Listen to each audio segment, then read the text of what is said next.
Hello everyone, this is a video on the sliding filament theory, a love story by Pham.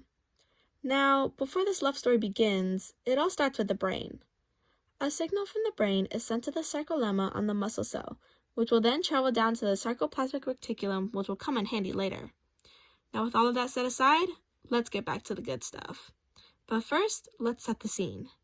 So we have this myosin, a thick filament, who is desperately in love with actin, a thin filament. And all myosin wants to do is to get closer with actin.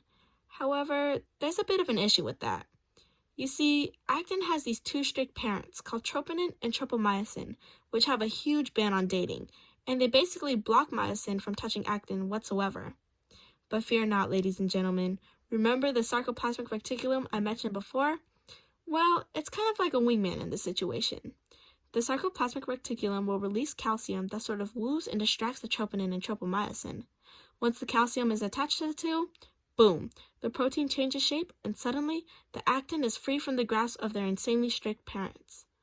However, the myosin is still a bit nervous and a bit shy to go up to the actin, so another wingman called ATP comes in and gives myosin the courage to go up to the actin. The ATP will latch onto the myosin and turn into ADP in the process, while suddenly, the myosin's arms will pull back in a power stroke. With all of this energy, the myosin will release all of the energy, and suddenly, as if it were a scene from a movie, the myosin and the actin finally meet and hold each other, as if they will never see each other again. OMG, so cute, yas. Okay, now let's be real. So when the myosin finally attaches to the actin, what we're really doing is watching the muscle contract and the sarcomeres shrink shorter. Now, although their extravagant meeting was very heartwarming, they unfortunately can't stay together forever.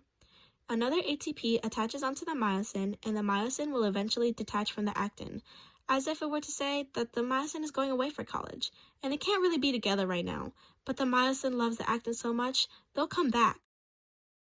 And the myosin does come back. They will repeat the process of reattaching and detaching over and over again until the end of time. And this concludes the love story about muscle contraction and the sliding filament theory. Thank you for watching!